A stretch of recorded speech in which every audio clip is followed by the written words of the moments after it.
Najua unajiuliza ni kwa nini unapata maumivu endapo unaposhiriki tendo na mwenza wako ama unapokutana tu na mwanaume unapata maumivu makali sana. Hizi ndio sababu ambazo zinazopelekea wanawake wengi kupata maumivu katika sehemu zao za siri wanaposhiriki tendo na wenza wao. Sababu ya kwanza, majeraha ya muda mrefu ambapo katika zile kuta za uke ambapo kama hayajaweza kupona vizuri, unapofanyika ule msuguano au mwingiliano wa maumbile kupelekea maumivu makali ya sehemu zake za siri.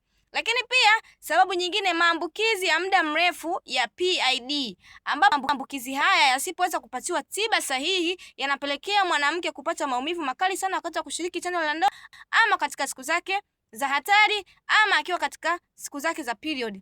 Lakini pia chanzo kingine cha kupata maumivu wakati wa kushiriki tendo la ndoa ni UTI sugu ambazo zinajirudia mara kwa mara. Wanawake wengi huwa wanavunja mahusiano yao bila kujua ni chanzo ni kipi, kwa sababu mwanaume hata kuweza kukuvumilia UTI yako kwa muda mrefu, lazima atakuacha. Ndipo pale inapotokea Amina, Ashura wana UTI.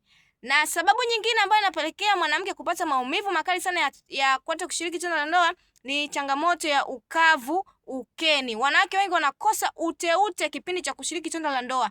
Anapokuwa anaandaliwa hapati ule uteute mzuri wa kutosha na mwingi wa kuweza kurahisisha lile tendo la ndoa kuto kupata maumivu. Lakini pia chanzo kingine cha kupata maumivu wakati wa kushiriki tendo la ndoa ni kushiriki tendo la ndoa kipindi uko katika siku zako. Usishiriki tendo la ndoa mwanamke ukiwa upo katika siku zako. Ni hatari sana kwa afya yako pamoja na hata huyo mwanaume ambaye anakuingilia kipindi upo katika siku zako. Ikiwa naye mwanadada ambaye unapata maumivu makali sana ya tumbo na haufurahii tendo ukiwa na mwenza wako, basi hakikisha unachukua namba yangu kwa bio ili niweze kukusaidia.